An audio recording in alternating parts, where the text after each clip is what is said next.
Hey, everybody. Welcome to Pianist Academy. I'm Szczepanek. Good to see you all. Oh, so many people here already. Welcome, Bedlington Groomer, Rhodesy, Rob, Antonio. Welcome, Alan. Hello, Alan and David. Good to see you. I love that we're in the habit of saying hello in the chat. OCD King, welcome. And Bethany. If this is your first time here, please drop a line in the chat. Say hello. Let us know where you're tuning in from. Nathaniel, welcome. Nancy, welcome. So, if you read the description of today's stream, this is a completely open stream. Open to any and all of your questions. So, if somebody's got one queued up and ready to go, we can start with that. I'll answer Antonio's to get us going. I'll give you a little update on what's going on here with the studio, and we can jump into piano questions. Antonio, you said a new setting and camera angle. Yeah, a little bit. Yeah, I'm experimenting with a couple things. I like the angle, and you can kind of see the reflection in the fall board a little bit. That's nice. It's probably going to still be adjusted. Thanks, Rhodesy. And also, you can kind of see behind me, I've been in the middle of a project of building my own acoustic panels, which are right now sitting on the floor back there. And so they're a handful. And eventually, when I finish that whole project, those are all going to be up on the wall back there, and a variety of designs and stuff. So that's exciting. Oh, and one more thing, Antonio, because I know you're into filming. Yeah, I pulled the piano further away from the wall since the last stream than 2 weeks ago. So there should be a little more depth of field than previously. So, yeah, Bedlington Groomer, hello. Johan, hello, from South Africa. Wonderful. Great to see you, Johan.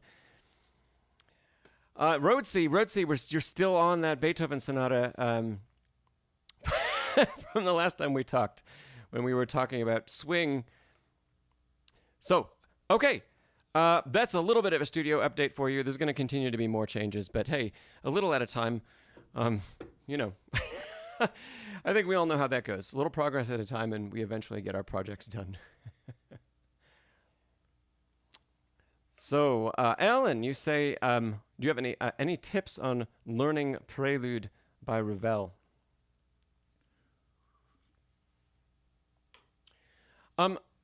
I think, Alan, the biggest tip I might have for you with any Ravel, two tips for any Ravel. The first is going to be really try to practice having a nice, light, crystal-like touch and tone. So Ravel is a composer that I might, let's say, resist teaching to play with arm weight, which we talk about a lot. We might say, like a lot of German music, we'd play with arm weight. Beethoven, even Mozart, even something that's earlier and a little bit lighter. Ravel needs to be sparkly and flowing and just beautiful. And a lot of times we can't get that if we're too heavy. So playing, still making sure, I have two related, they're almost going to seem like juxtaposed things, but to help you experiment with that kind of tone. So one is, as you're practicing slowly and learning the pitches, Alan, be sure that we do drop all the way to the bottom of the key, let's say. We'll play a nice whole tone scale since we're talking about impressionist music. So that we're still dropping all the way to the bottom, but softly, and not carrying any extra weight into the key, not continuing to press. All that usual good technique stuff. The second tip is going to be, can you play the same passage or the same notes, and can you only play halfway down the key, which will mean the notes won't sound at all. So, there was one that stuck out there. 2, 3, 4. So can you just play halfway down the key, still maintaining good structure in the hand, everything that we like? You could think about this like ghosting the notes. And then when we combine the two, we should be able to play more quickly and with a really beautiful and lighter tone. Okay, so that's the first tip about tone and technique for Ravel. Second, most often, oh my goodness, did the dog say hello? Eleanor, come here. They never say hi on a stream. You get to say hello. This one's Rigby. I'm so excited that they're down here. I'm sorry, Ellen, I'm going to get right back to your question. But they never say hello. And this other one down here is Eleanor. Eleanor and Rigby. Some of you have seen some photos of them.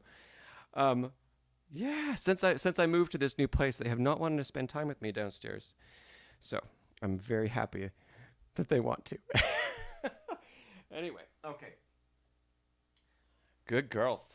Okay, Ellen, back to your question. Okay, second tip about Ravel. Ravel should be, resist the idea that we're going to play with a lot of rhythmic freedom. A lot of, I would say most of Ravel's music, maybe all of it, should be very precisely rhythmic. Thanks, Bennington Groomer. So think very precise rhythm. And I think, you might look this up, Alan, but I'm pretty sure I'm going to get this right. I believe Ravel's father was either a watchmaker or a toy maker. Wind-up toys. So both of those are, let's say, items, devices that have really intricate miniature workings. And Ravel was fascinated with that constant, absolutely perfect, ticking, let's say, of like a clock, or the ticking of a wind-up toy as it would unwind and do whatever it was supposed to do. And a lot of his music is characterized by that. Or at least there's a subtext of that fascination to it. So even stuff that he wrote that's more like about water and other music like that, there's still an undertone of really precise control of rhythm. Internet, you said you just transferred A Sunken Cathedral by Debussy. Nice, nice. So Ellen, those are my tips for you about Ravel. And they're general, so they'll apply to the prelude, and they'll also apply to anybody else working on any Ravel piece at any of them, really. So thanks. That was a great question to kick us off. Yes. Okay, let's go back. Bethany, you said you could use some help with quick, repeated notes that are giving you some trouble in spots, and you had mentioned you're working on my arrangement of Mission Impossible. Oh, and Antonio, I do see, yes, I did get your email. Let me answer Bethany's first. And we'll come back to talking about BG Adir, since I'm just going to bring that up right now because Internet Privacy Advocate is here, and I know they are a big fan of BG. So the two of you could start talking in the chat. Bethany, let me pull up my music and we can talk about a couple things. Bethany, if you have the score in front of you, which repeated notes, are there some in particular bars in particular, or is it kind of throughout every measure that there are repeated notes? If you could give me a measure number, that would be great.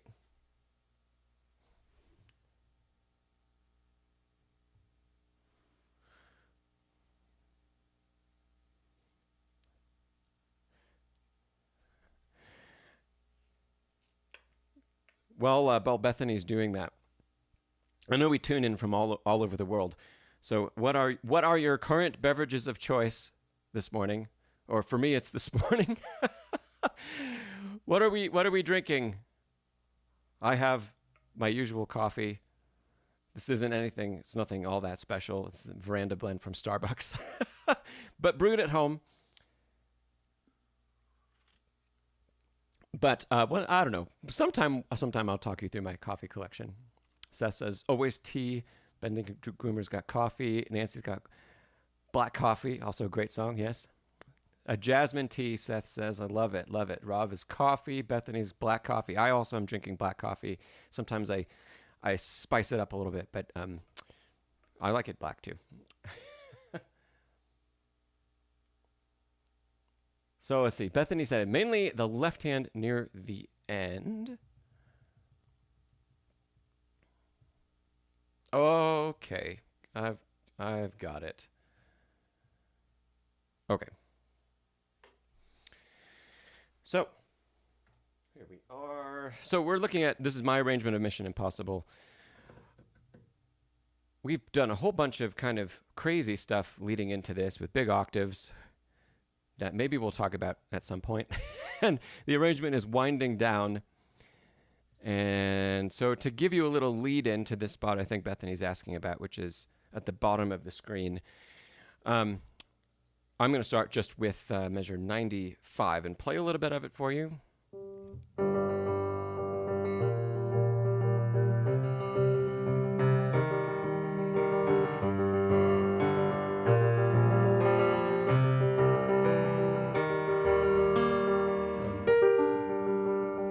And where does it go from there?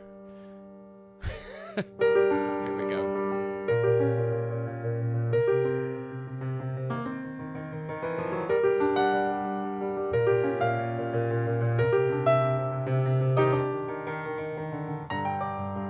So Bethany's that spot? She says measure 89 is just cruel. Oh, those octaves. Yeah, that is not fun. So you say beginning, measure 103. That's great. Okay, so where we just went through. Okay. So to characterize this in general, we have one bar that has a single pitch repeating at a fairly fast tempo. Right? Bethany, have you tried using alternating fingers? 1, 2, 3, 1, 2, 3 works great. At least for part of the bar. 1, 2, 3, 2, 1, 3, 2, 1, 3, 2, 1, 2, maybe.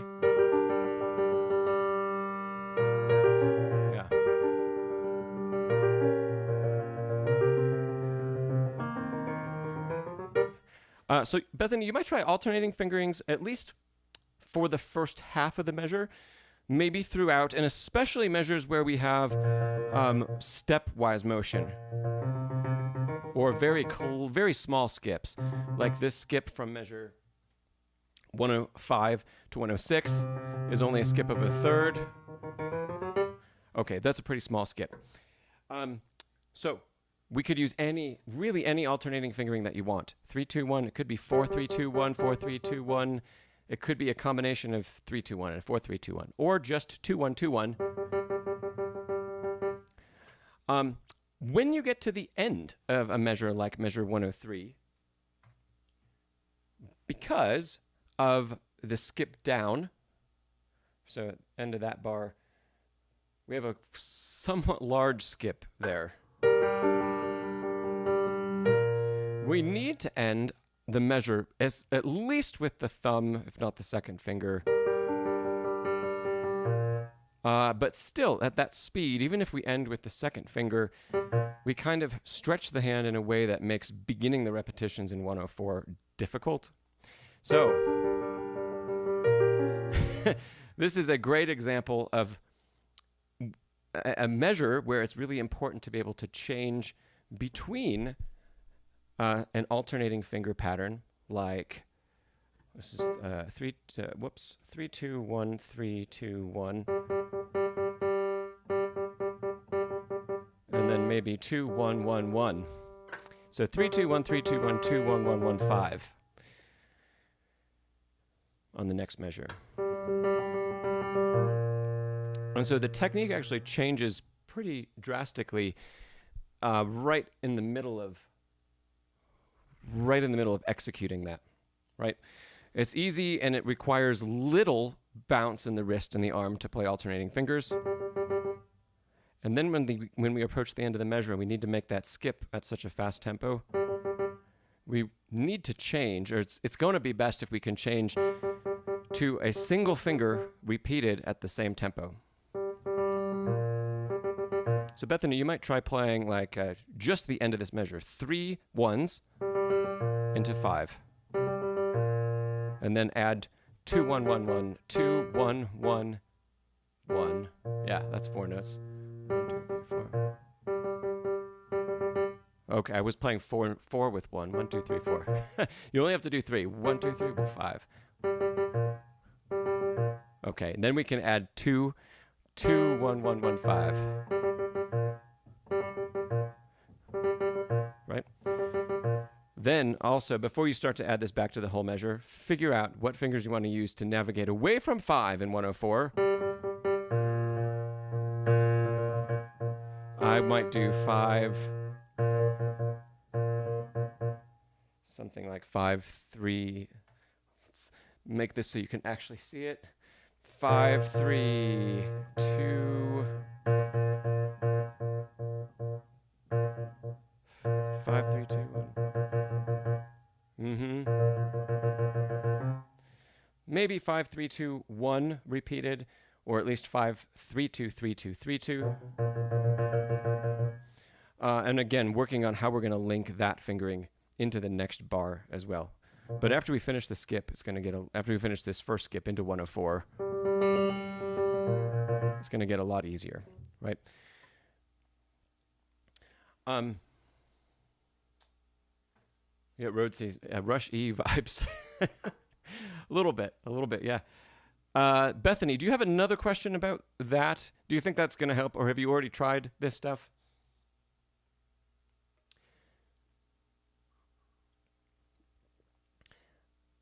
While you're thinking about that, Bethany, let me mention a very quick thing about measure 89, just in case it's helpful.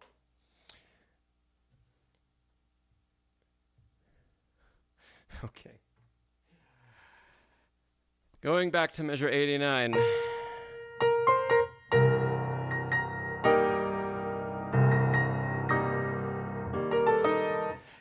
I'm sure that it's this end thing that you're talking about here. Right? And the thing that makes that really tricky is that we have a reversal in direction without a stopping of the rhythm. So we're going down. The motion of the hand and the arm is down, and then we quickly have to turn around over just one note and then repeat a little bit of a down motion. So it would, in a sense, be easier to play down to a C or down to any other pitch down here, but that's not what happens. So Bethany, if on this spot, if you're still working on this and working on speeding it up, see if we can feel a nice release up right when we strike that E flat. So not only a release up, almost feel like the E flat and the A, these two are connected. Instead of the E flat being the lowest of those three. So we're going to have a group of 2 that we practice and a group of 2 maybe. Or you could even make this a group of 3. Right? So 2, 2, finish, or 2, 3. But the most important thing is we want to feel this upward motion and up and back to the right where we need to go. So that's why we're adding the break, because then we can use E. When we play it in that order and we begin on E, playing E to A isn't hard, right? It's speeding it up. So we want to get a great amount of practice playing up and then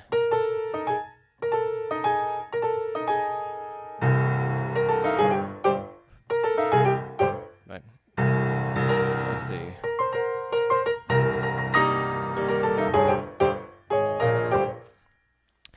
So there's a couple tips on that measure, Bethany. Okay. Okay, Bethany, I see your comment about the fingers for the repeated notes. Yeah, don't be afraid to switch to a single finger. And if you actually watch my video playing the arrangement, I don't necessarily have a fingering planned, but I switch all the time between alternating fingers and single note. And it depends, really, it was depending on what I was feeling in the middle of the measure. If alternating fingers were working, I'd keep going. And if I needed a single finger, I'd change. Or if I felt like I would have more control with a single finger, I would just switch. So you might even see, like earlier, especially with the right hand, I would play a lot of these with just one finger. So don't be afraid to experiment with that stuff. And when we are playing with one finger, keep it really close to the key. Yeah, that'll make it a little bit easier. Oh, that's funny that the spot that you really wanted to see, I switched camera angles to something else. I'm sorry. Oh, goodness. All right, Bethany, I hope both of those tips help in both of those spots. And please, I know that you wanted to send something in about this piece, so please, if you're still able to do that for next time, please do that. All right. I know I wanted to get back to Antonio's email, but I'm just saying hello to Jess and Miguel. Hello. Miguel is yes. It's free. It's free to send a video in, and I don't currently. I might have one for next time scheduled, but I usually limit it at 2. So Miguel, if you've got one ready to send in, the sooner you send it in, the better. I can get it scheduled and slotted in for a future class. Hey,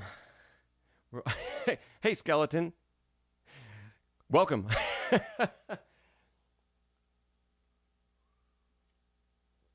Oh, Nathaniel, you say you're working on a Bach's prelude for lute, and you're practicing blocked chords. The notes are easy, but without proper voice leading, it doesn't sound satisfying.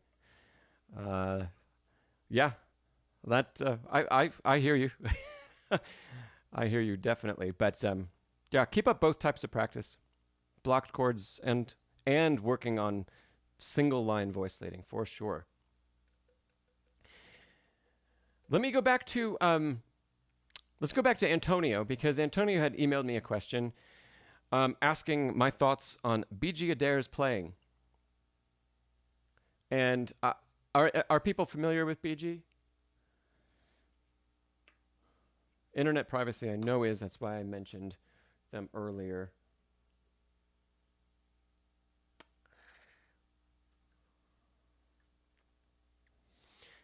Anybody?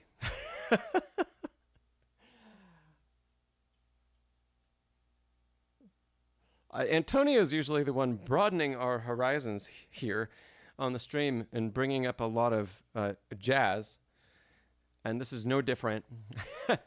B.G. Adir was a wonderful jazz pianist.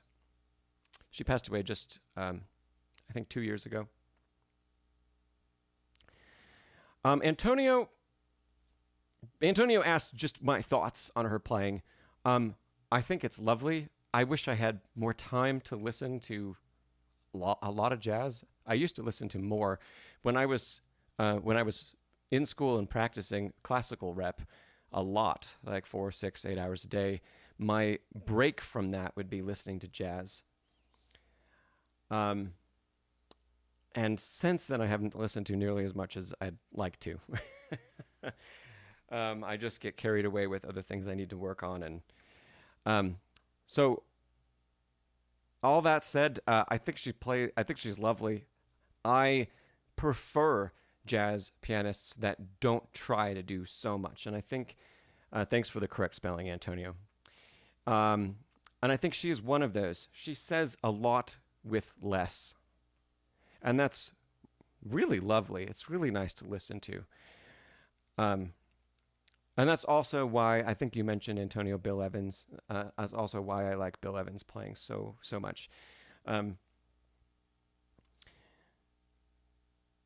So those are my thoughts, Antonio.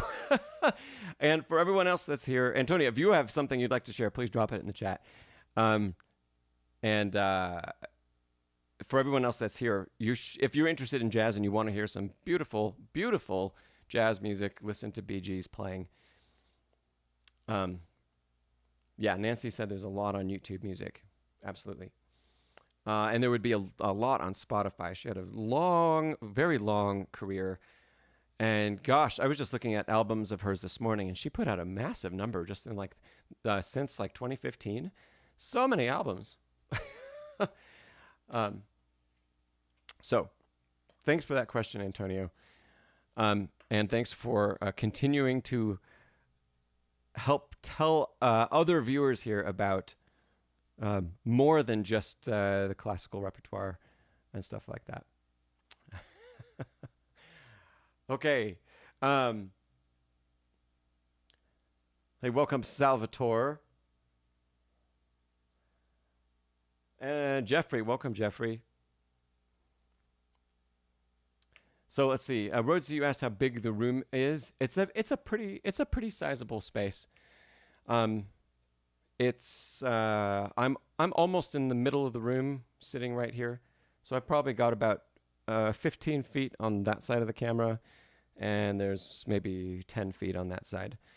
So 25 feet, and then it's a little narrower. But yeah, it's a pretty big space. Miguel, you asked me if I'm working on any specific rep these days, and I guess the answer is kind of yes. I have, just for my own enjoyment, I've been working on a little Bach, the third Prelude and Fugue from Book 1 of the Well-Tempered Clavier. I started learning Mendelssohn's Rondo Capriccioso just for fun. So I do a little bit of work here and there on those. The stuff that I'm truly re-prepping are a handful of my own originals and arrangements, because in about 2 months, Mason & Hamlin Piano Company is flying me out to Boston to film a bunch of content for them. And so they asked me to have a whole lot of my own music prepared. And so that's most of my practice time is getting devoted to making sure all of that stuff is ready to go. So.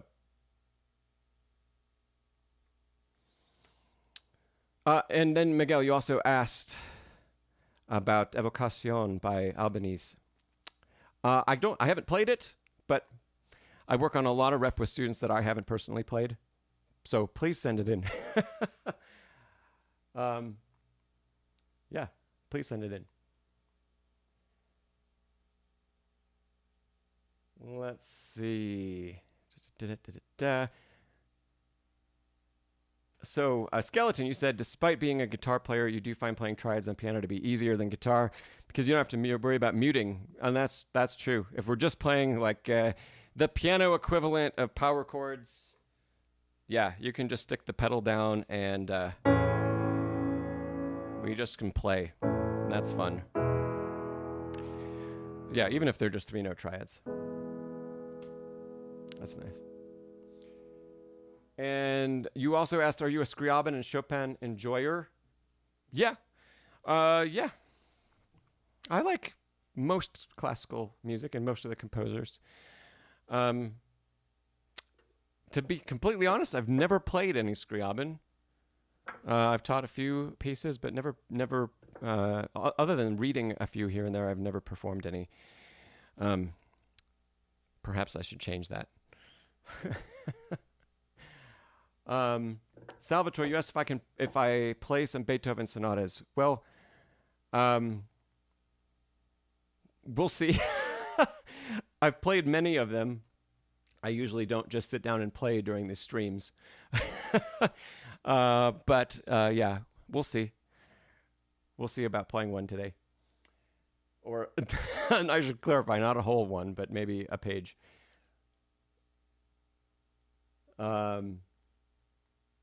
Okay, great. Antonio, I caught up to your comment. Seth, you asked for advice on mazurkas working on Chopin's Opus 68, number 2. Let me see if I have Chopin mazurkas on my iPad, and if not, I think I know right where the book is on my bookshelf.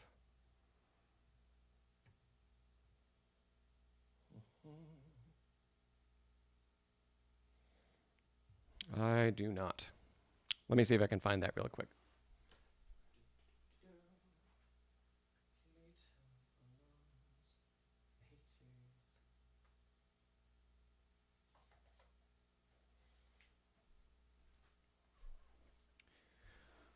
Okay, Seth, you said Opus 68, number 2.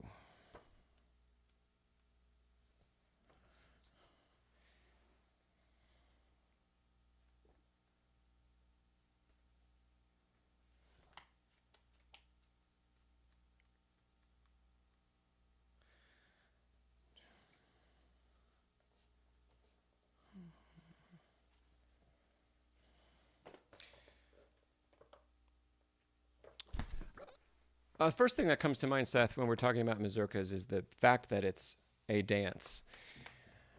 And two things in relation to practicing them. One is be sure to learn the rhythm accurately, because if you listen to a lot of performances of mazurkas, you might hear the rhythm exaggerated. So be sure to learn it accurately, meaning don't double dot the dotted eighth notes. Don't make the 16th notes into 30 seconds. So be very accurate with your counting. So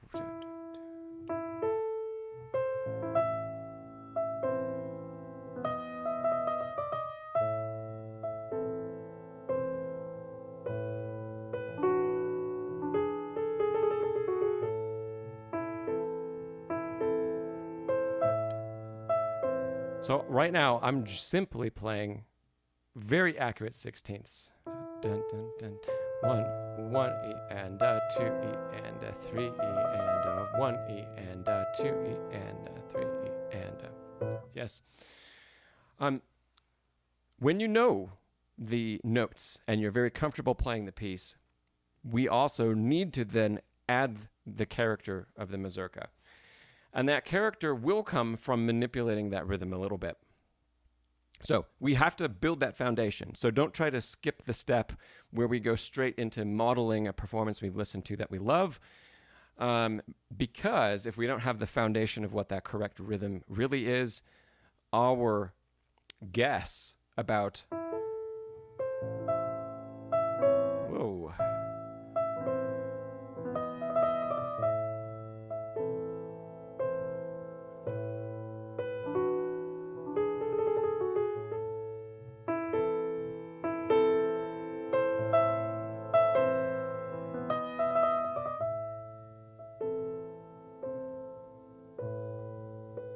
Now, if you tried to count exactly what I did, yes, I would not be following a perfect 16th note dotted eighth over and over and over again. The 16th note would be slightly shorter to add to the character of that mazurka. I'm looking at the tempo marking of this, and it says lento, but then next to that I get 116. That... Let's see what 116 is.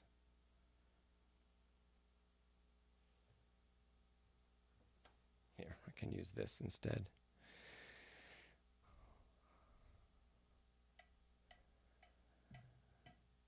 Yeah. Okay. So lento applies to the bar.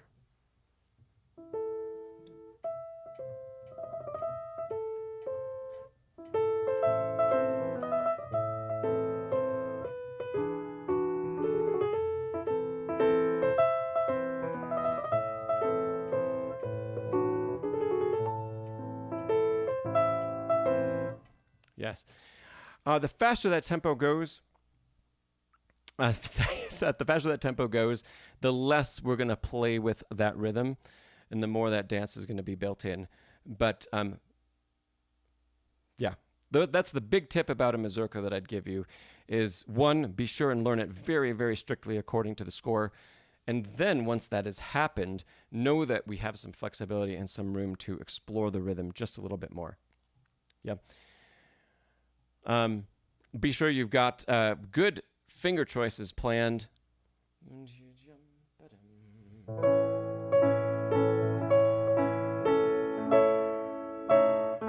Like here in these thirds.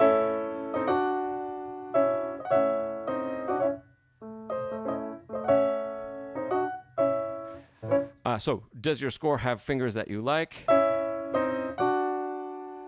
Like mine here says 4-2, 3-2, 5-1.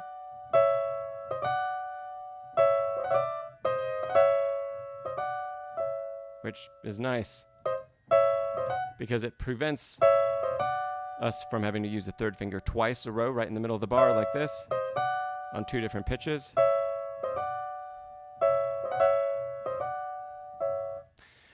So if your score has got fingers that you like, be sure and use them and practice them in. And if you want to change a couple, I'm going to answer that question, Seth, in a second. Yeah. If you want to change a couple, think about those well in advance before we build too much, ingrain too much about any specific finger choice we've made. So Seth, about shortening the 16th notes. There is a by shortening the quicker notes, we can add a little more sprightliness to the piece. Any piece that's barring Baroque music, any piece that is supposed to be modeled on a dance or is dance-like in nature, we can kind of apply that rule to. If we exaggerate the shortness, the short rhythm, not exaggerate it by extending it, but exaggerate its intention, which is being something short that leads somewhere else and leads there quickly, it feels like the step in the dance that is a spring off and move to a new position, right? Or move to a new step. And so it adds that feeling of lightness and the propulsion forward. Whereas if we just keep things very accurate, it has a little bit of the dance quality because Chopin is a wonderful composer, but we don't end up playing it the way a dancer would feel, if that makes sense. We don't end up playing it with the same lift and drop that the dancer would have. And so by shortening 16ths, we're also creating lift in order to feel bigger downbeats, let's say.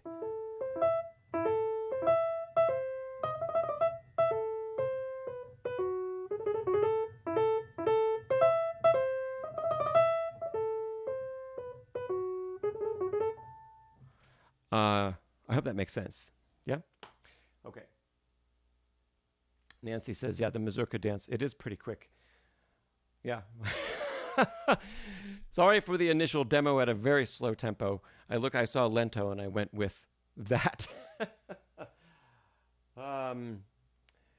Yes, Miguel, lento but 116. I suppose the single measure, all three beats would be felt as lento. Dun, dun, dun, dun, dun, bum.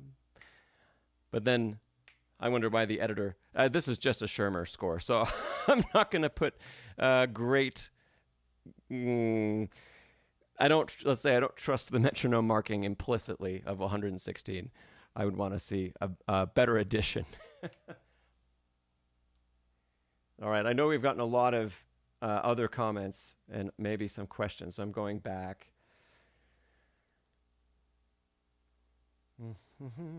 Okay, Seth, I found your question, and Dith, I see your question, which was right under Seth's. So, okay, your question is about page turns. Dith said your starting level, your level 6 pieces. By the way, Dith, how did you get your results from level 5? Can you share those with us? Yeah, we'd love to know. So Dith, you said starting level 6 pieces, you've never before had pieces long enough that they required page turns, and you're having trouble incorporating page turns. Yeah.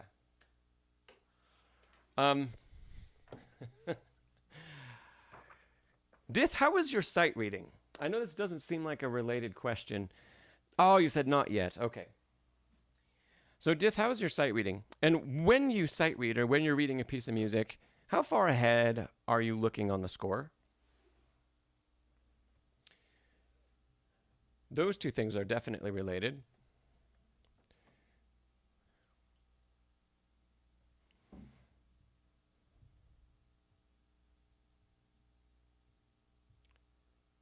Let's see what Dith says.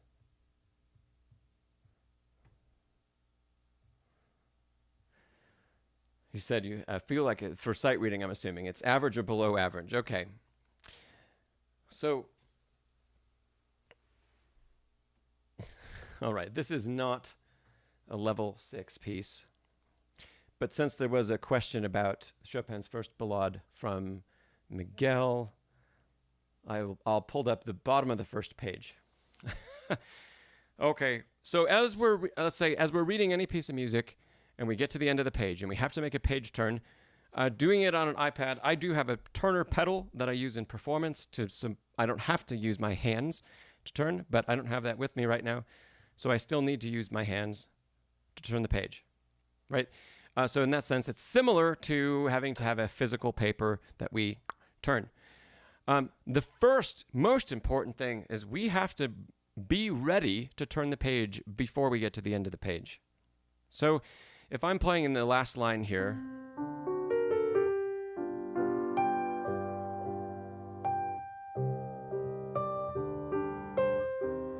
by the time I play the downbeat of the last bar, I have looked far enough ahead that I know all of the notes I'm playing for the rest of the bar. And this is saying, like, let's just say I'm sight reading this, and I haven't yet had time to figure out where I want to turn the page, or if I'm reading it and I'm more comfortable. So I get to the downbeat of the last bar here.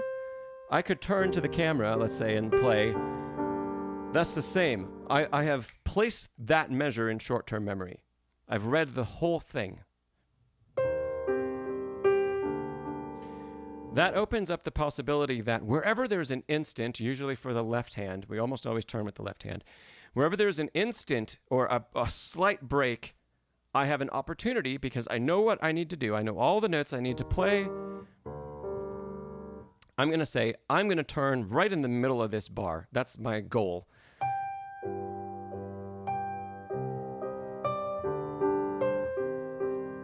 I missed it. And I missed it again. Okay, that's the goal, is to be able to grab the page in the middle of the bar and go. Yes. Whether it's iPad or paper score. I wonder if, let's try it one more time.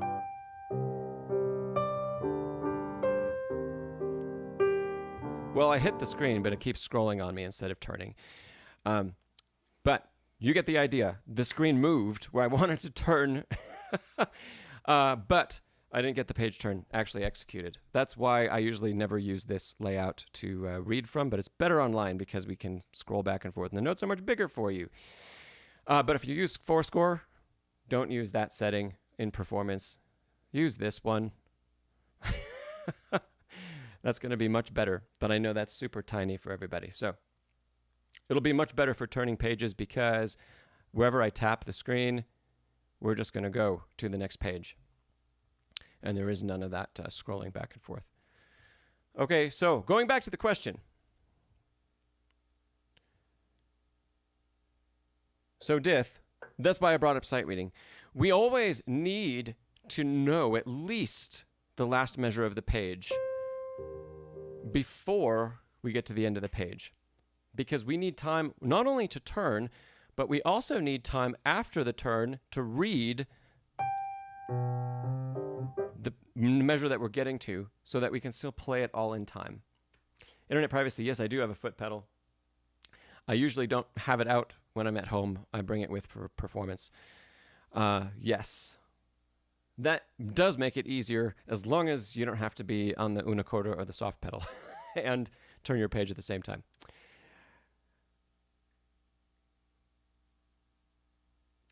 Okay. Diff, that's the first part of this. The sooner on the page you can be ready to turn, the more opportunities you give yourself to actually get the page turned and keep going. If your goal is to cross the page at tempo, right?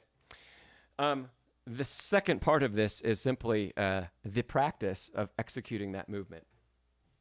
So if we're using a book, let's say, so if I have a book of music out and I get to the end of the page, we want to have a lot of practice of turning, going up, grabbing a sheet, and turning it. You'll see a lot of people they'll either like the top corner or the bottom corner to turn from. Usually for us pianists, it's the bottom corner. For the page turner, if we have one, it would be the top corner that they'd turn from.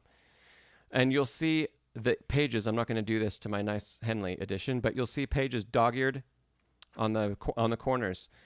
And especially if you're using music in performance, you're using a hard copy, you'll see collaborative pianists go through and just double check that all of their pages, the corners are already up and ready to be pulled so that there isn't any grabbing or missing the page when we get to that end of the measure of where we are, because we have just that instant to get it turned and no more.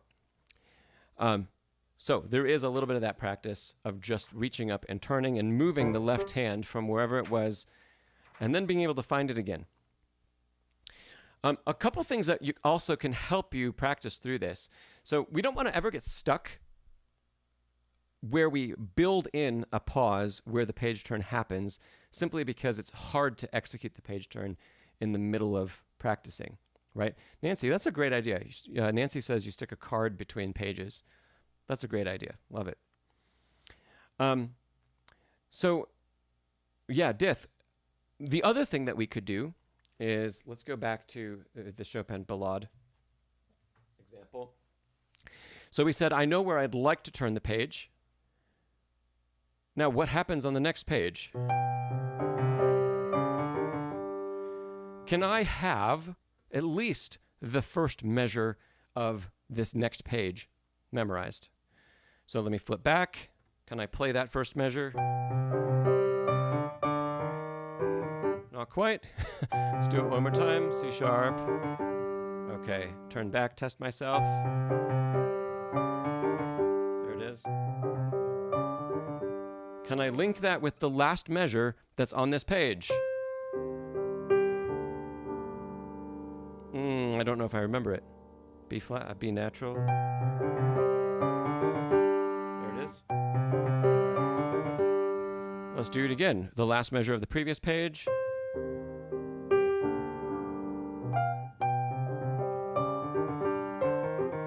Okay. So now I'm working on memorizing last measure into the first measure. That also means if we're in the middle and we need to turn or something like that, two things. One, we have another opportunity. If we miss the page turn, we're not just screwed. We need to stop playing completely. We know what's coming next, right? And it's in memory. And it's in memory right away, right? Even as we're learning the piece. Memorizing two measures is easy, yeah? It's not like we have to memorize the whole page or the whole piece. Just the transition from one page across the page turn. Get it memorized quickly, early in your process. And the other thing that helps us with is preventing the dreaded get to the end of the page that you've played beautifully, and we break the line, we break the phrase, we lose everything that we've said. Because, and I believe it or not, that will actually get practiced in to the point where it'll feel comfortable. It'll feel like what you're supposed to do. It's happened. I've had it happen with students of mine too, where we need to go back and really practice across the page turn. Yeah, strange as it sounds, it can happen. So don't let that happen to you as you're practicing this stuff. Build in that practice across the transition, have the bars memorized. And always try to be looking ahead. So having the memorization helps if we can't scan far enough ahead to really give ourselves a lot of opportunities of where we can turn, but keep working on building that. And one of the best places to build that, Dith, is by doing sight reading. The more we sight read, the more we get used to having to scan ahead of where we're actually playing, and just remembering all that information for a short time, just long enough to be able to execute it and go on to the next thing. Rinse and repeat over and over and over again. That is the same skill that we use at the bottom of a page every time we need to turn a page. Dith, hope that helps. And Dith, what are you playing? What rep have you chosen?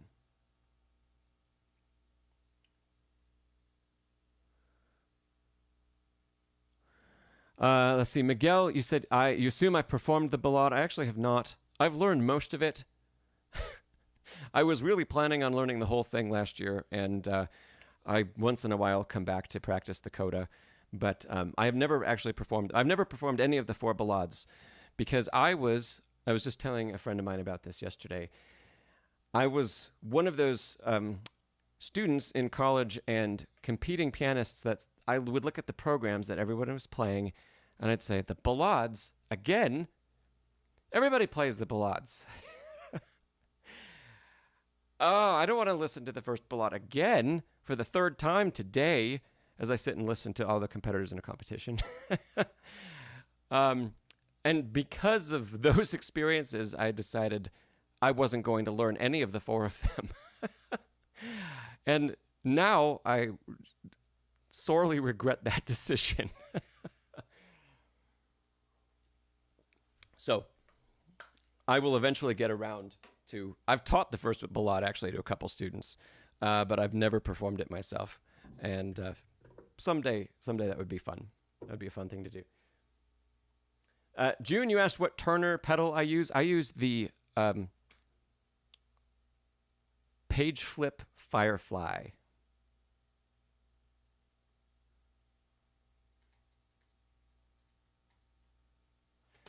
Page Flip Firefly. That's what I use, June. I like it a lot. It's got a nice rubber bottom on it.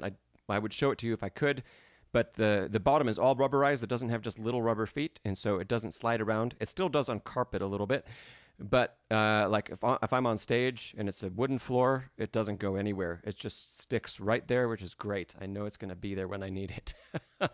It also has these really little LED lights on both the left turn pedal and the right turn pedal. They're not so massive or bright that they're distracting. You can't even see them from the audience if you're on stage with it, but they're just enough that if there's a shadow or if there's something below the piano, they make it really easy to see where the 2 pedals are. So if your foot needs to find it and you only have that instant to glance down, you can actually find it right away without doing a whole like searching around thing. And you can turn the LED lights off. If you don't like them at all and you don't want them on, you can turn them off. But I always have them on.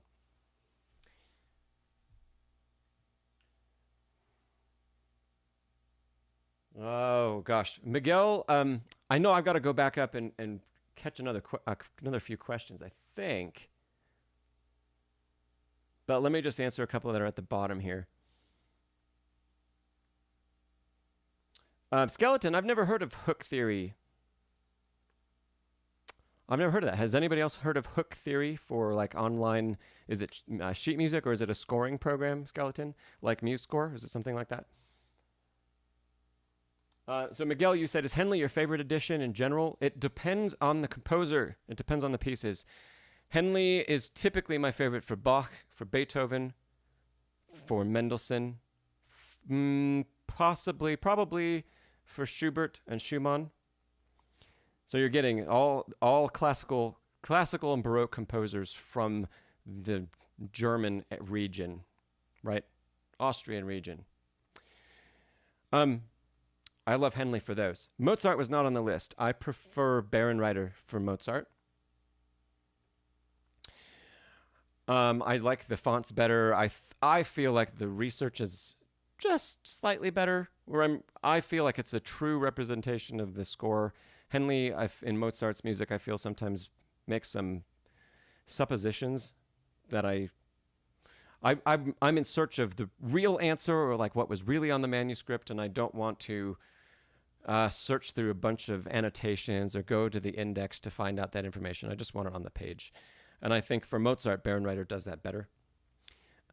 For Chopin, any the Polish National Edition, most often Polish National Edition, the Wiener Urtext, or Paderewski. I don't love Paderewski's fingerings, so I usually don't love Paderewski editions, but you can really trust the source and what's printed on the page in any of those. Gosh, beyond that, I have tended to buy my Rachmaninoff scores in Boozy and Hawks. I believe Boozy and Hawks owned the original prints, and so you're getting the original engraving of Rachmaninoff editions if you buy Boozy. What else is on my... Those are the big publishers I like. And occasionally Dover. Sometimes Dover publications are really good and they find a really good source document. I have a lot of Liszt in Dover. I have Scriabin in Dover. I've got some Chopin in Dover. So, yeah, that answers a little bit of your question, Miguel. It depends on the composer. So, Dith, I had asked you what you're playing. The Mozart Viennese Sonatina. Okay, just the finale. Nice. Chopin's A minor waltz. Okay, good. Or of Foreign Lands and Peoples. Interesting choice. Very different pieces of music. I think, Dith, just if it helps narrow it down, the Chopin will be harder technically. The Schumann will be harder interpretively. So pick your poison. And Miguel, I've played one Mozart concerto. It was A major.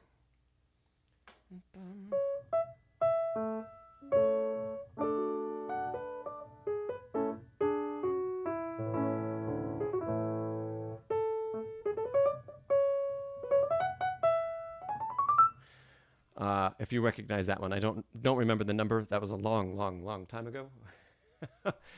But that's the only of the Mozart concerti that I have performed. Possibly number 12. I do not know the numbers of my Mozart concerti very well. All right, let me go back and see what questions I missed, because I feel like I missed a number of them.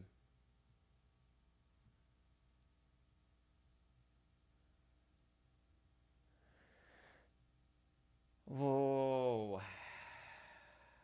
Bachwards Fellow, hello. I've seen a couple of your comments float by. I didn't get to say hello, so hello. And yes, you bring up Debussy. We could please, Bachwards Fellow, send in a video, and let's talk about the Debussy passage that we emailed about a little bit.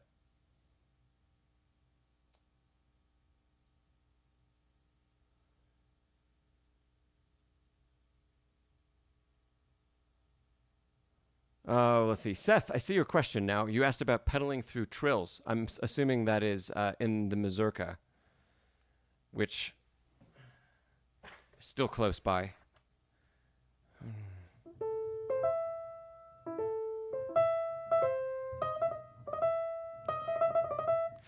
I might lean toward doing, Seth, a half pedal.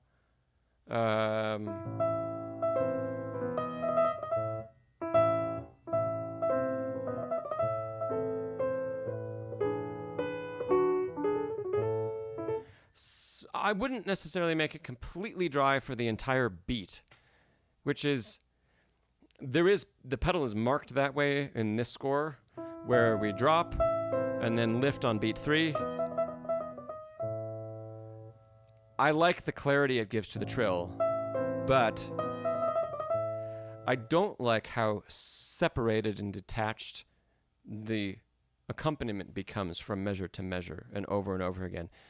A little bit of that could be nice, but an entire beat, we cannot hold the quarter note that's marked for the entire duration of beat 3 because we won't be able to get to the next note. The hand has to lift to get to the next bar, and that's going to happen measure after measure after measure. I'm just looking at the first one.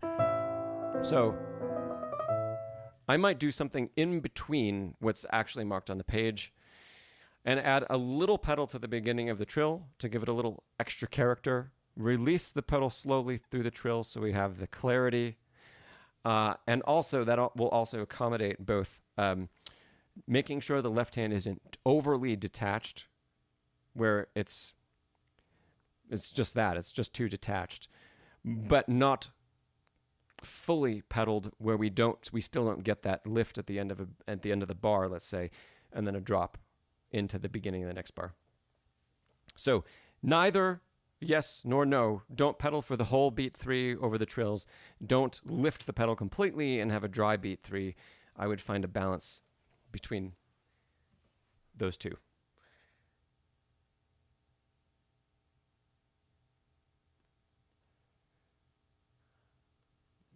Rhodesy, you asked what's my favorite Chopin piece?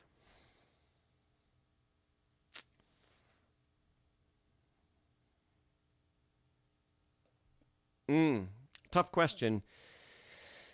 I might lean toward the Nocturne that I recorded on the channel last year, Opus 27, number 1. I really love that piece. Yeah. So that'll be my answer for you today. That might change in time, but that's my answer for you, Rose, today.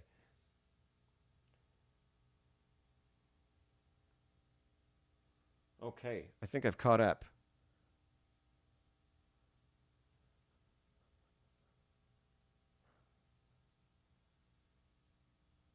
Okay, Bethany, let's revisit. I see Bethany's question. Bethany, a notational question about Mission Impossible. Let's go back to that.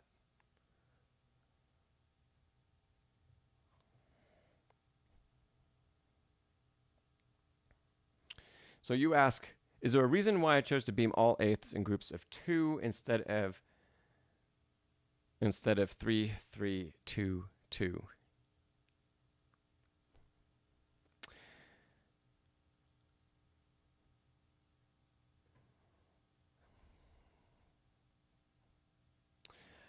You know, I think there was. And if I think back about that, it's because many times the eighth notes themselves, I don't feel that the eighth notes that repeat should carry as much emphasis of that division of 5. I wanted the eighth notes to be more consistent.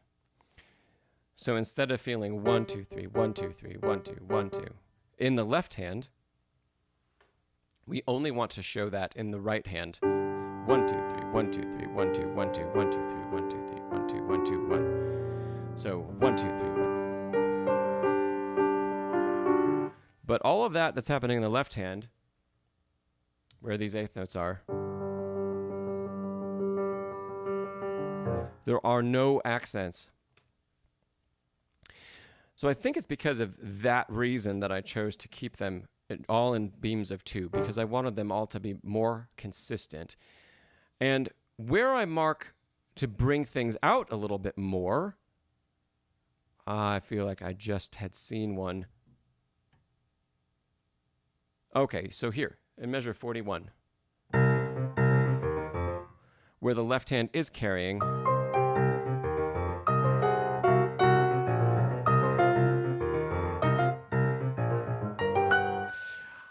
I chose to keep the beaming the same for consistency's sake, but mark that accentuation with little tenutos, which in this case does not mean to take time to bring them out, but just bring them out like small accents. So, Bethany, great question. Yeah.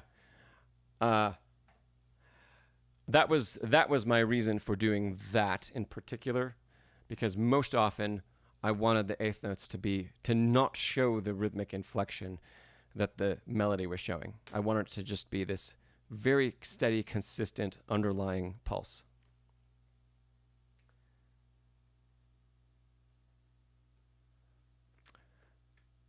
Hello, Peter.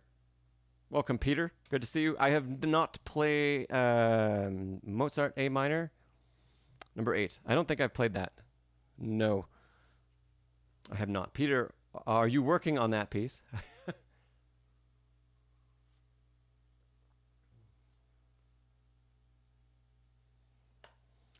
Let's see. Backwards, you said you're back. Did you just send an email? I might even have, well, let's see what happens if I turn my internet back on.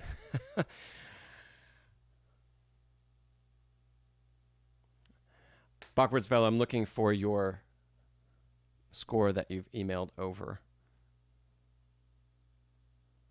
And then we can talk a little bit about this Debussy.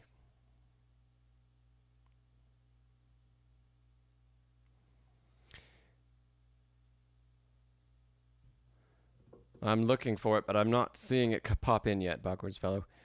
Let's see. You said. Let me see if I still have the score elsewhere here, because I'm not seeing your email pop up. Oh, maybe here they come. A whole bunch, not from you, but from a lot of people.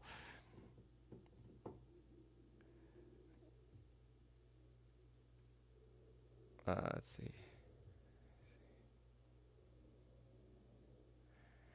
I still do have the score downloaded from the last time we talked about this. So, oh, it does not have measure numbers. Darn. Do you have like can you point me quickly, backwards fellow, to that spot? Because...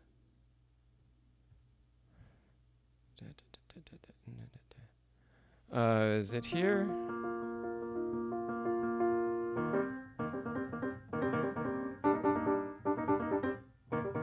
I think that's the spot, yeah?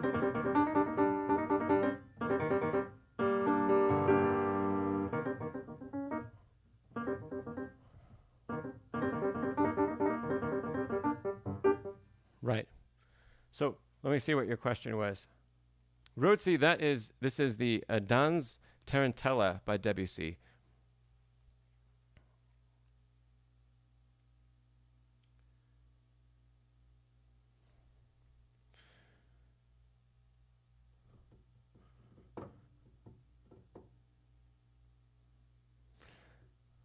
Okay, we're just going to go with this because backwards fellow, I'm not seeing your email pop in, and it's probably on my end that is the problem. So, put right hand over left is what I had suggested. Let me blow this up for everybody so we can see what we're working on. We're looking at the first few bars of this page. Okay. So let's see. Right hand over left. The only snag is when the left hand goes from playing G, C to G, D. Left hand goes from playing, maybe we mean right hand? Right hand goes from playing G, C to G, D.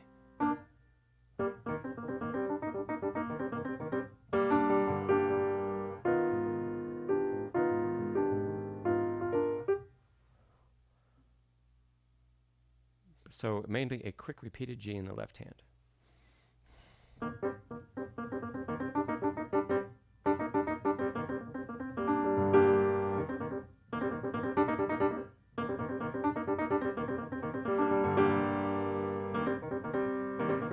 So to clarify for everybody, backwards fellow and I were discussing what orientation to use, what hand orientation to use to play this, because some pianists play it as written, with the division between the two hands like this. Left hand playing the fifths, right hand the fourths.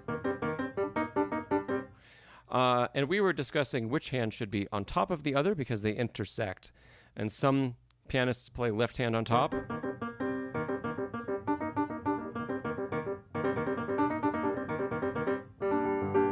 And I think I suggested right hand over left. That feels more comfortable for me.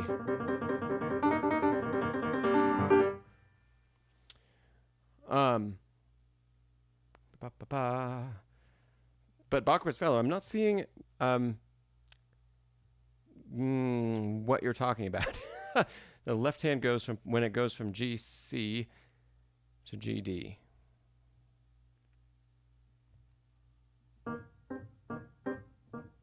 Yeah, I'm not sure. Or maybe you're talking about the end of that in particular. Because there's a repeated G between the hands there.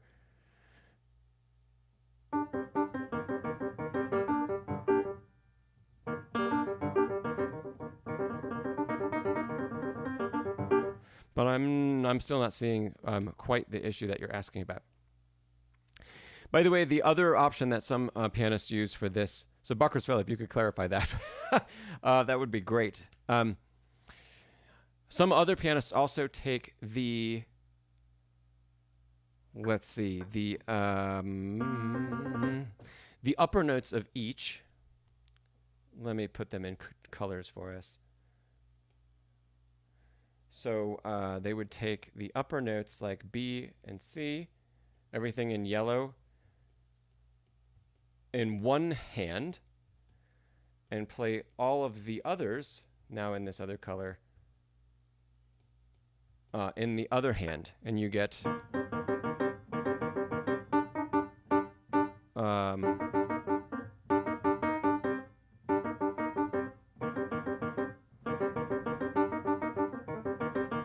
which I don't like at all. Oh, Bacchus-Fellow, you were talking about your previous email. Yeah. Okay. I can find that one.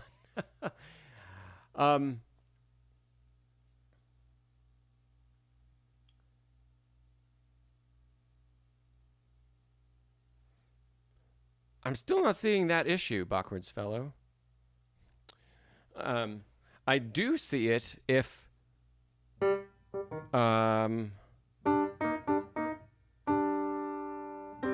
we do what I just demonstrated, where we take the lowers of both chords with one hand and the uppers with the other hand, then we have G, B, G, B, G, G in the left hand. And we get that repeated G. But I'm not seeing a spot where we have repeated Gs in the left hand otherwise.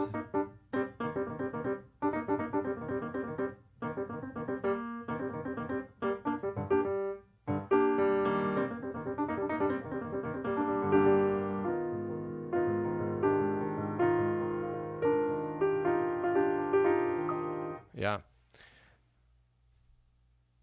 So backwards fellow, I don't know if I really didn't really say anything new there. Other than that, I still recommend right hand over. Yeah.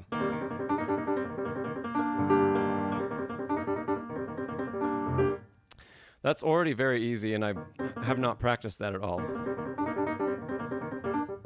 The only little tricky spot is when, when the two hands have to double those two Gs, but they're not played with one hand.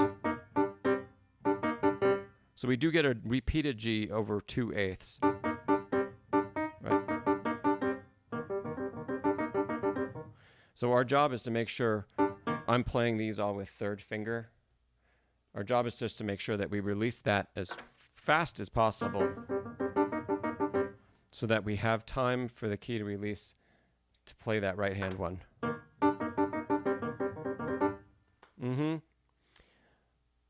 Oh, so backwards fell. I guess we just discussed all of it then, and I'm reiterating what I put in the email to you. So whether to use blocked intervals or divide between the hands. I would definitely divide between the hands as written by Debussy, because of the character and the tone, and simply the technique that's required to play it. That's fairly easy. Getting that crispness, if the hands divide everything and we don't have any crossover, it has to be so much slower to get that crisp articulation. And when we try to speed up the tempo to maybe if you want to play ticka ticka ticka,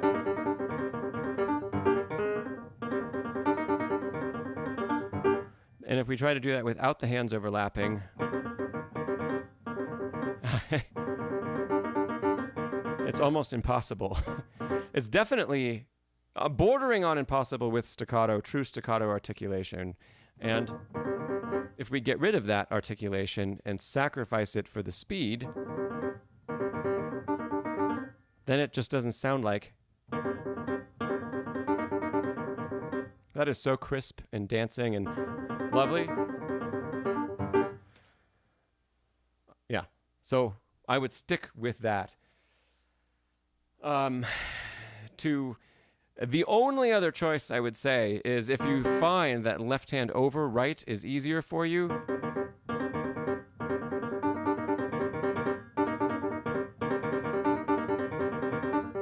I don't personally find that.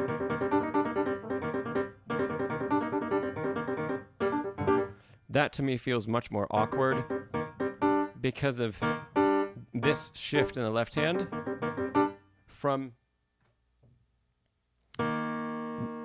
being in these black keys and then having the hands switch places, going in between the keys there. Don't love that. But I can stay in one position and play both of these with the left hand under, and one position and play both of these over with the right hand.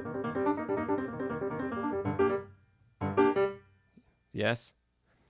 The only spot that keeps tripping me up with that is our re-entry into this, where we have this bit repeat. My instinct is, because the right hand finishes that bar, is to put the left hand over, which then screws everything up. So, yeah.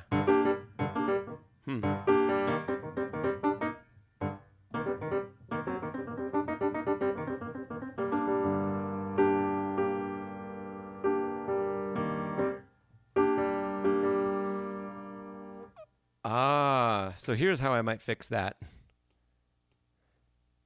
I might take that last G with the left hand.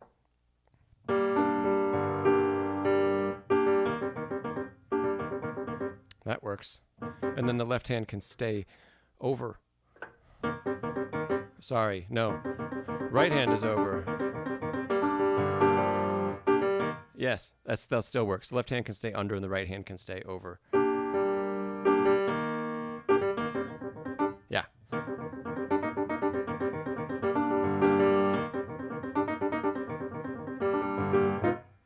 Yes. That is how I would solve that backwards fellow. I hope that helps a little bit.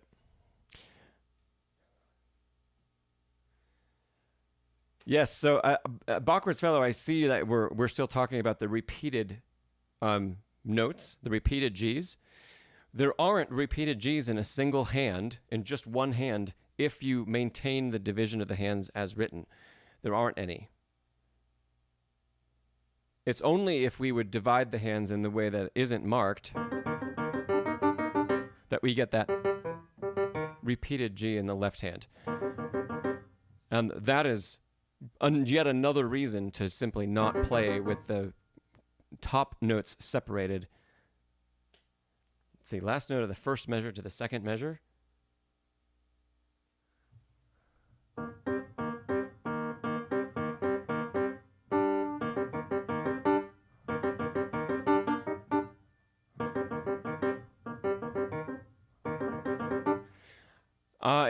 It's only if you play the other division of the hand, where right hand takes all of the upper notes, not the upper marked, not notated as the upper notes, but the sounding pitches. So just don't do that. And that's just one reason why. Yeah. So I think we're on the same page now. Yeah. Okay.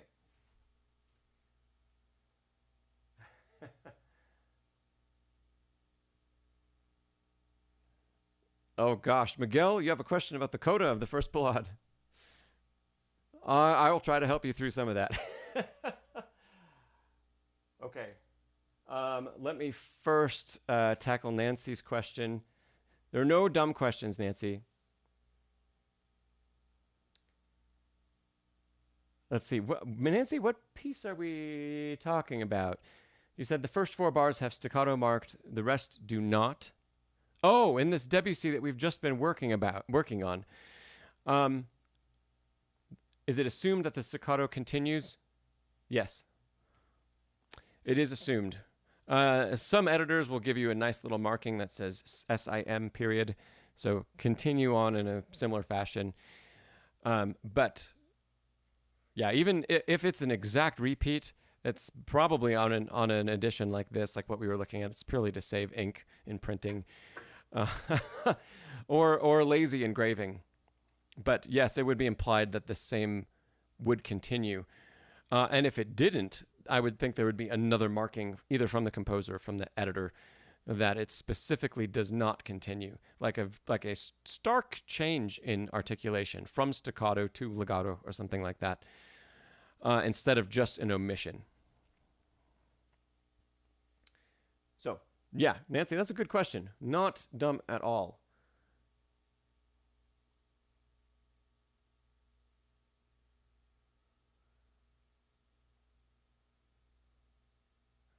Rosie, I'm reading your comment because you asked, is this harmony good?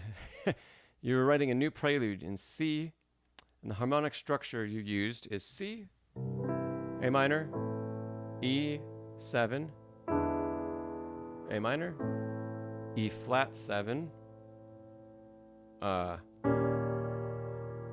B flat. I'm assuming you mean E flat dominant 7, moving to B flat. An F diminished. Back to C. Oh, or maybe it's B flat diminished and then F back to C. Okay, so C, A, E7, A, E flat 7, B flat diminished,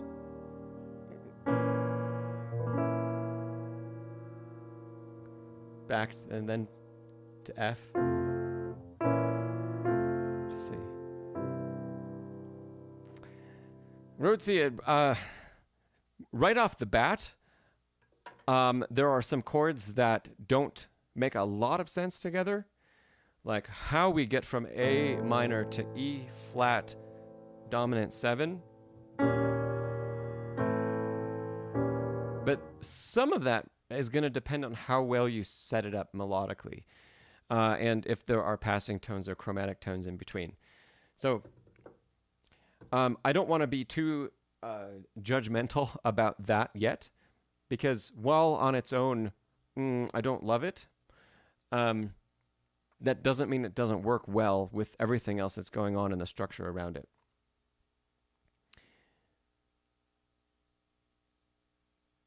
So I'd want to see the whole piece, Rotzi.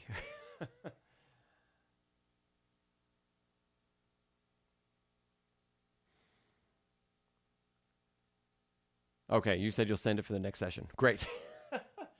Okay. All right. Let's jump back to internet privacy. I've seen a lot of your comments, and thanks for talking about a lot of this other repertoire. Internet privacy, you should send in a recording sometime. We talk enough. And you said nothing I play is performance ready. Just send it in anyway. I think we'd have a great time. And yeah, this is just a place where we can be free to explore music. So okay, Miguel, going back to your question about the Ballade.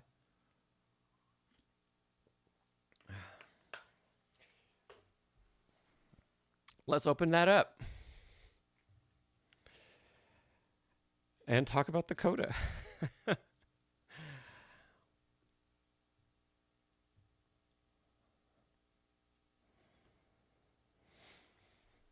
Okay. Just as a quick reminder to those of you about what this is.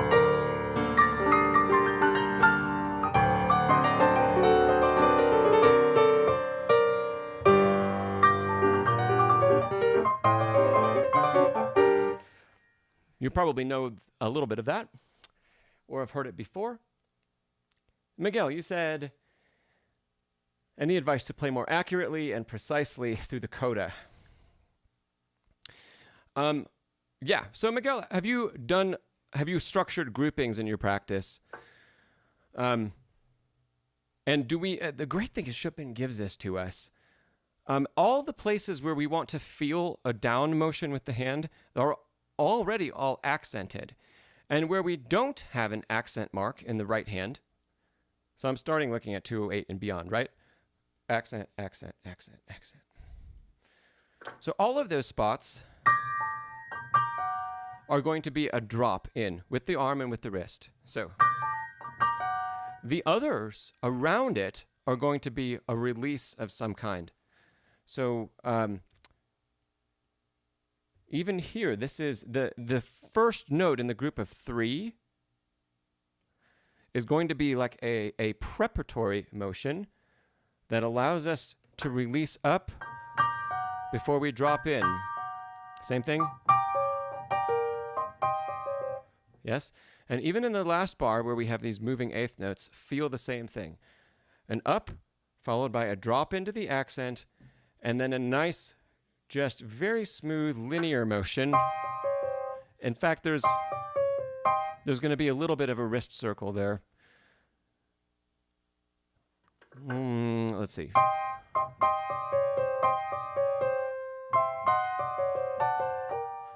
So some wrist circles and some rotation that are happening through that little spot. So instead of, I think of it as a linear motion of the hand because I'm letting my fingers walk. But in reality, what we're doing is a slight arc of the wrist over the top, followed by a lift, not a lift of the arm, but a lift of the wrist to engage another semi-arc here. Yes? So, same thing. And then lastly, a nice big rotation from 1 into 5. Let me show you all of that again where you can see me a little bit better. So starting from the top, preparatory motion with a drop. Oh, sorry, this is the drop, up, prep, drop, up, prep, drop, up. So we can feel those as single groups, right? Now, the next part, prep, drop, wrist circle, raise the wrist to start the next circle, raise the wrist, start the next circle, rotation.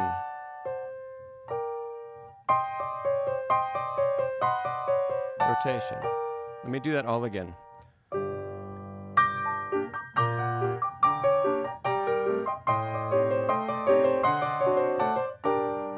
Repeat.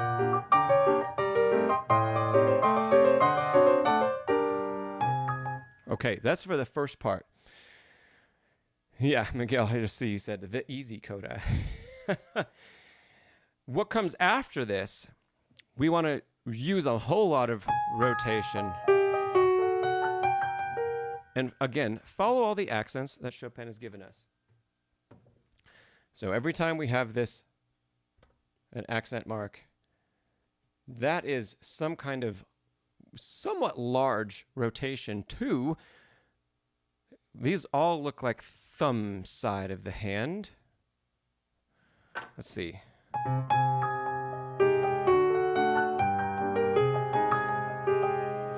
But also feeling on the especially the uppermost, like this one and this one, feeling a large rotation back in the opposite direction. So showing you a little bit more closely that again. Rotating into the thumb and then back to the other side of the hand. Going through all of this, watch for how the wrist continues to move, the forearm, shown by the wrist, the forearm is rotating, right? The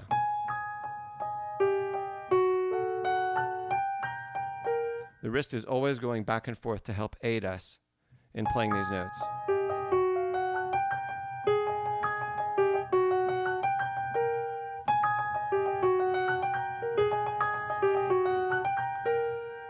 Right? Thanks so much, Z-Spark.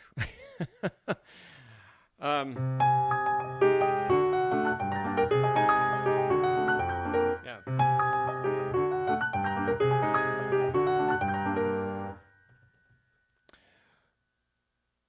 Let's see, where this gets more tricky.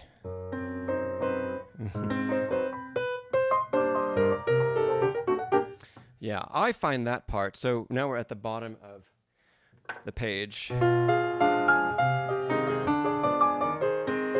That to me is all still following this same principle of rotating back and forth and back and forth and back and forth that we started up here in A flat, right? So now we're in 220, bottom of the page. This next bar, 222, the motion changes. So we're no longer feeling quite as much. It feels like the balance between rotating toward the thumb and toward 5, well, it's no longer balanced. Everything is rotating in 222 toward the thumb on every beat, and the hand isn't moving around at all. So continue to feel like we are throwing the hand toward the thumb side. Right?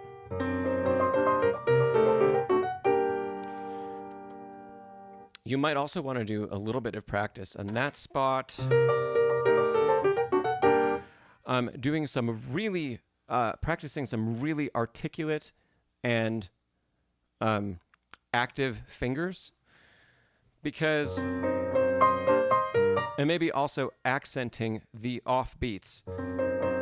We don't want to do that in performance. We want to show the line. That's that.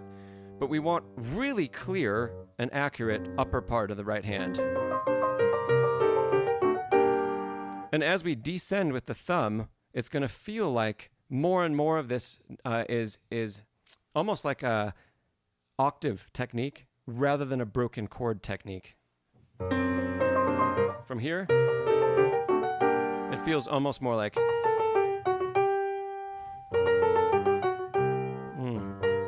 what are the bass notes? There it is.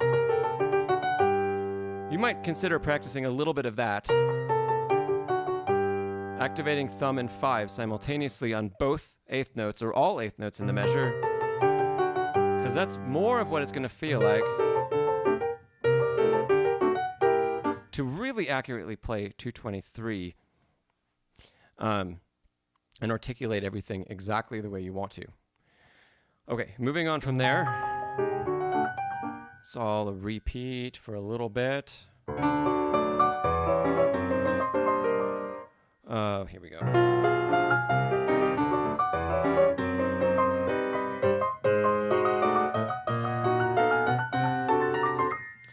I find the rest of this not as challenging as what we just got through.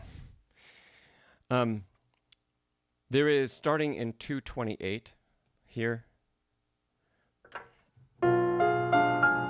This is revisiting a technique we've already explored earlier in the coda. The hardest part about this is the movement in position from being outside the keys or on the outer part of the keys toward us, right? Versus being in the keys for the black key bits. So the hand position changes, right? The brackets do not mean which hand to play, but the under bracket right now is where we're on the outer part of the keys, and then we cross to the inner, closer to the fallboard. That's I think, the hardest part of these measures. And that is purely, if you continue to follow the rotation that we just talked about, That's purely a matter of practice to land this cross of the thumb, right? Isn't thumb here, and then 5 and 2 coming across the top. That's just hard to play accurately, but there's still a rotational element that helps us. Same thing in the next bar. Following.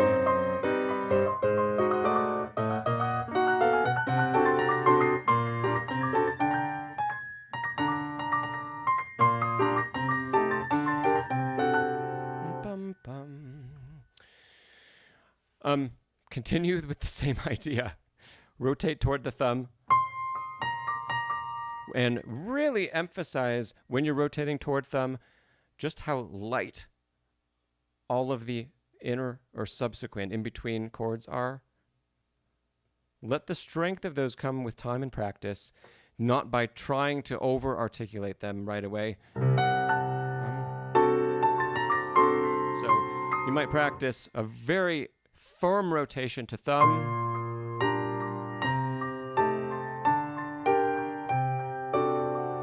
And a lift and rotation around 2 and 5. Let me show you a little bit bigger. So rotating toward the thumb and a gentle rotation back and playing with the fingers very lightly.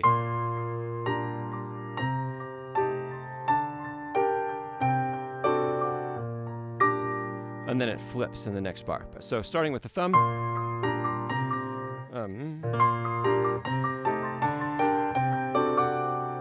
Now do the reverse.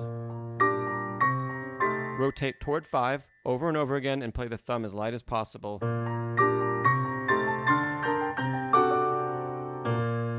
And then the really fun. Yes. Okay, great. Just looked up and I saw, let's see. I saw Miguel's comments. Great, great, great. At the end of the coda, we just have a whole bunch of scales, scale-like passages. You can see why, for those of you that are wanting to maybe someday play this piece, you can see why learning your scales is very important. If I had something to give away, I'd do it. But let's just say bonus points to the first person who can identify what is being played in measure 251. Here. What is that?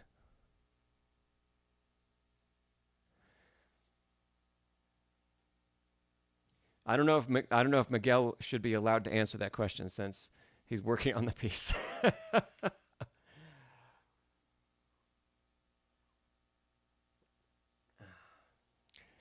Seth, no, it's not a chromatic scale. We had a chromatic scale at the top of the page. Zen of Zen, no, it's not A minor either. Oh, gosh. Well, that's part of the reason I asked this question is because I knew it wasn't going to be easy, but it's a great example. Peter, it is almost G minor harmonic. Bethany, G minor, it's a variant of G minor. Noah Bachwardsfeller, not A minor harmonic. Thank you, Bethany. Bethany got it right. It's G melodic minor. That's one of the few instances that I know of a melodic minor scale used in repertoire. It's usually just natural or harmonic. HDLM, and this is Chopin's first Ballade, the very last page. So, let me try that one more time. Somewhat better. If you know your G melodic minor scale, you don't even have to learn that bar. You just play G melodic minor and you can already play it. Then, in 255, do you know that same scale? Let me clear the page. Do you know that same scale starting here and going all through here? Can you also play it a tenth apart?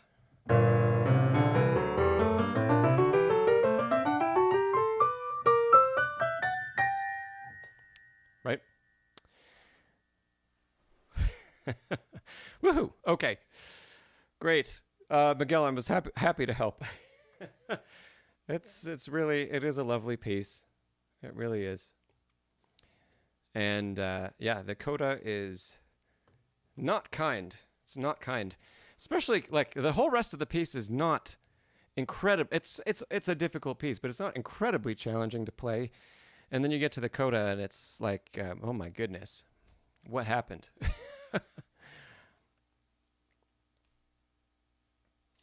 Z-Spark, yeah, you get tunnel vision. That'll all change in time. Bedlington Groomer and Z-Spark, that'll change in time. Just keep reading music, keep looking at stuff. Before you know it, a score like this will just look like, it won't look all that intimidating. It'll be okay. Yeah.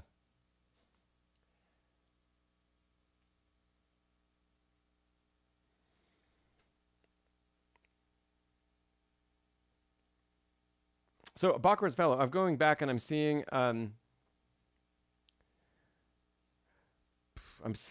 couple of your comments thinking about the Debussy.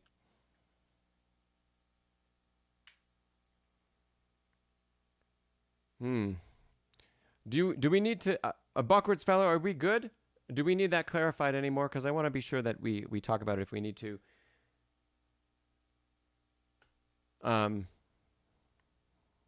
So let me know if that is something that we'd like. We're good? Okay. Okay, great. And internet privacy just said, yeah, see it as a scale, not as notes. Absolutely. If we go back, in fact, like all of music, we talk about this regularly, but you know, all of music, here's the top of that page that had the G harmonic minor scale. Sorry, melodic minor scale. The very top of the page, all that is in the right hand for the entire line, and actually starting in the last bar of the previous page.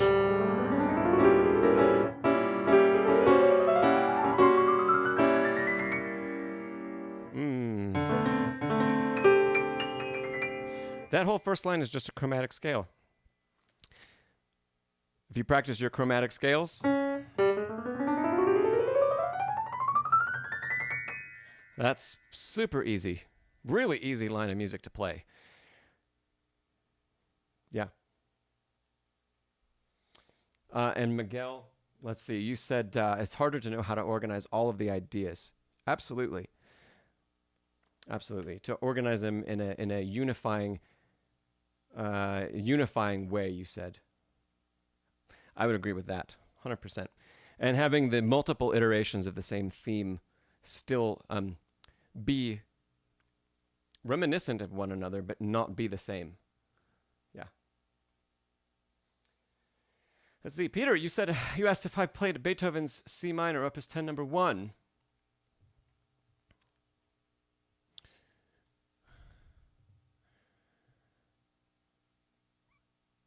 Probably not, but let's see. Oh, actually, maybe I have played that one.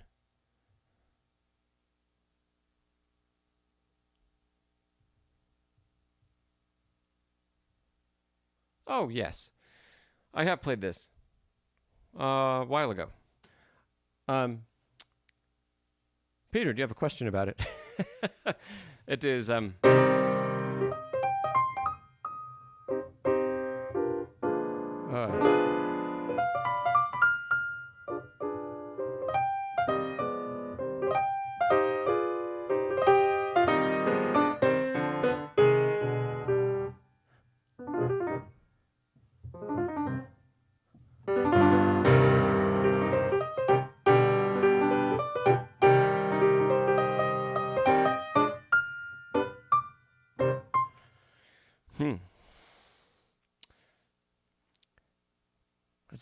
It's a nice sonata. I like it.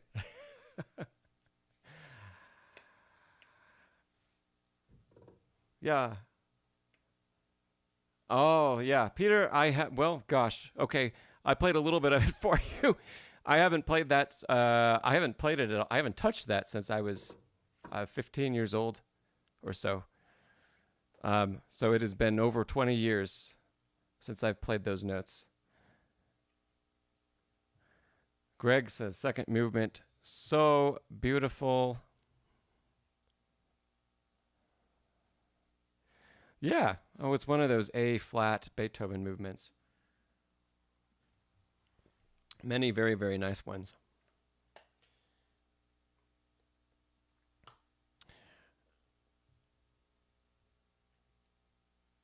The Beethoven I'm probably most currently familiar with is Sonata number 8, because I'm currently teaching it. So I'll just play the first page. Maybe part of the Allegro, but just for your sake, Peter, I'll play a little bit of it.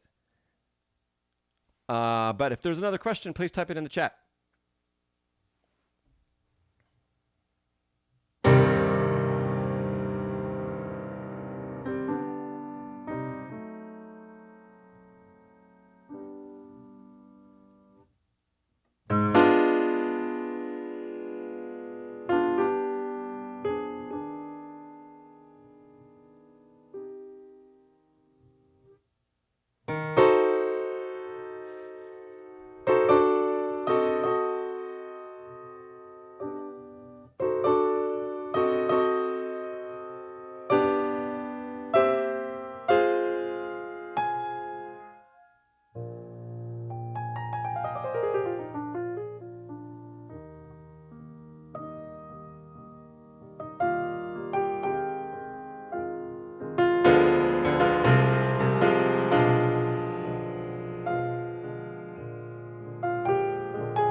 Oh, I missed the chromatic scale.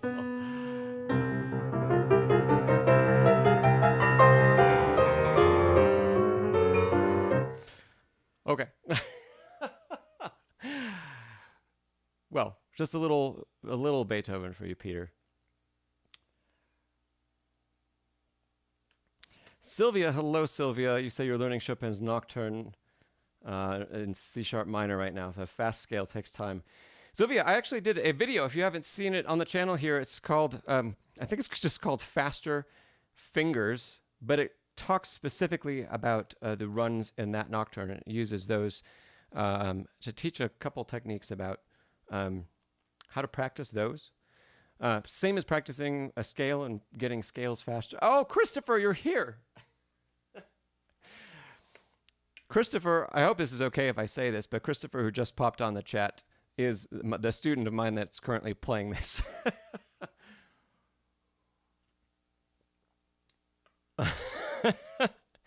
For the sake of not playing too many wrong notes, I don't want to play any more of the Allegro. Oh, here's just a little bit, but I cannot promise that it's going to be all that wonderful.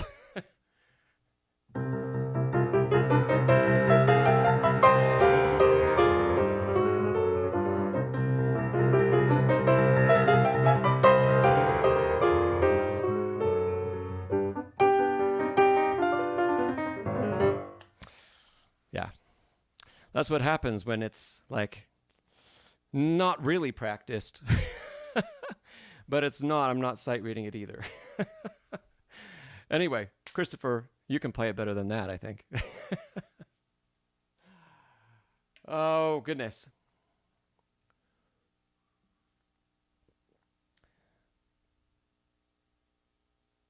Oh, you're welcome, Christopher. um, do we have any more questions? I see there's a little bit of chat going on about piano tech and such. Any more questions about music, technique, interpretation?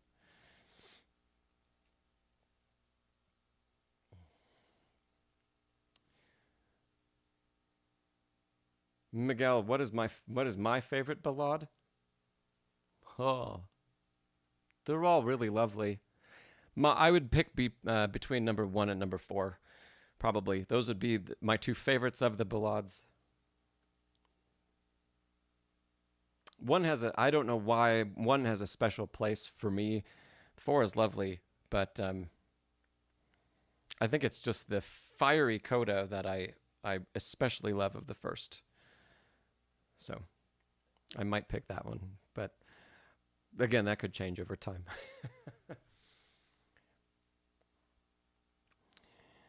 We have a lot of piano tech fans here. Bethany, I know you use piano tech. I think Antonio, well, I think you do.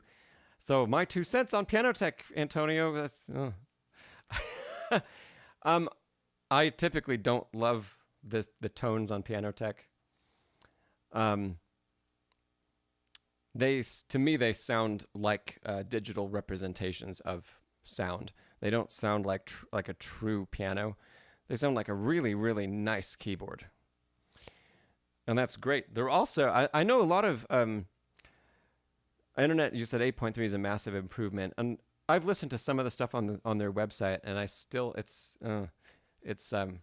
it doesn't do anything for me. It still doesn't sound real to me. I get why. There are a lot of professionals I know, studio musicians and jazz players that I know that use piano tech, and they love recording with it, especially because it's easy to get a great tone. You can get a lot of different tones super easily. And it's also because it's algorithmic. It's not actual samples of pianos being played. Because it's all mathematical happening in the background, there is no noise. There's no sound. There's no noise floor.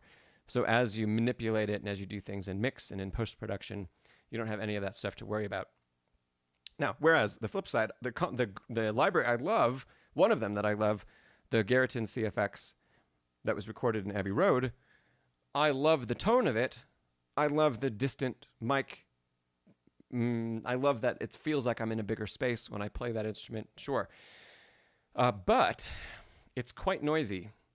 And as you play a lot of chords and as the polyphony stacks and stacks, you can actually hear the hiss of the noise floor increase over time because we have many, many, many samples that are all being triggered and played back live. And all of those samples were created using microphones and all kinds of other equipment. Well, none of that stuff is perfectly silent. So I deal with that knowing that it's present and I can hear it and I don't love it. But I deal with that because I love the tone of the instrument itself so much more. I would choose that compromise personally.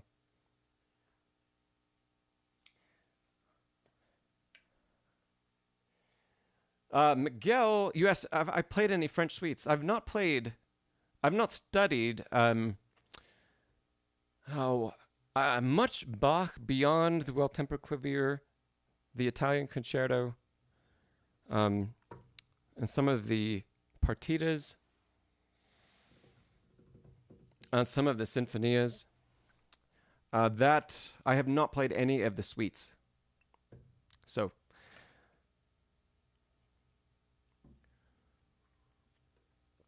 but like I mentioned at the beginning of the stream, and if Bachward's Fellow is still here, yes. Well, I do have my Bach sitting here nice and handy on the piano. First book of the Well-Tempered Clavier. Because I've been warming up with that when I sit down to practice. Why don't we call it a day? This has been a great stream. Rhodesy, you're going to play something for us. That's wonderful. I'm looking forward to hearing that. Internet, you just said the bearded guy is the guy with VSL, Vienna Symphony. Yeah. I don't love the VSL libraries either for piano. I think there's something that they do in their programming that does not sound right to me. Obviously, it sounds great to a lot of other people. It just doesn't do it for me. Yes, Nancy said, please hit the thumbs up button. Please do that before you leave. And so for those of you that want to submit for next time, I know, like Miguel, you had asked about that earlier. Rhodesy, you just said something. I talked with Bethany earlier, right? If you would like to do that, please send me an email because I take two per session. So our next session is going to be on, what is it, July 10th? Yeah, 2 weeks from today, July 10th. If you'd like one of those 2 spots, send me an email sooner rather than later. And if I get multiples, yeah, Rhodesy. Oh, Miguel, you're going to send over, okay, Mozart Sonata. Great. Thank you, Christopher. Thank you so much. So anyway, if I get more than 2 of those emailed, I'll always tell you, and I just tick them in the order they come in. So if you're the 3rd one that sends an email over, you would be slated for July 24th. But don't let that stop you. Thanks, everybody, for being here. Jeff, Miguel, Rhodesy, Z-Spark, Antonio. Yeah, Rhodesy, send me an email about that. Sure. Bedlington Grimmer, if you're still here, and Dith, and OCD King was here for a bit at the beginning, I know. Bachwards Fellow, Internet Privacy, good to see you. Nancy. Bethany, I know I'm missing some people, but thank you to everybody for being here. Nancy says off to practice chromatic scales. Great stuff. All right, everybody, see you in a couple weeks. As always, thanks for being here. Practice smarter, not harder. Just get practicing. Right? Okay. Rhodesy, we're going. Send me an email. All right, everybody. Yeah, take care. And have a great couple weeks, and I'll see you either in the next video or on the next stream in 2 weeks from today. All right. Bye-bye.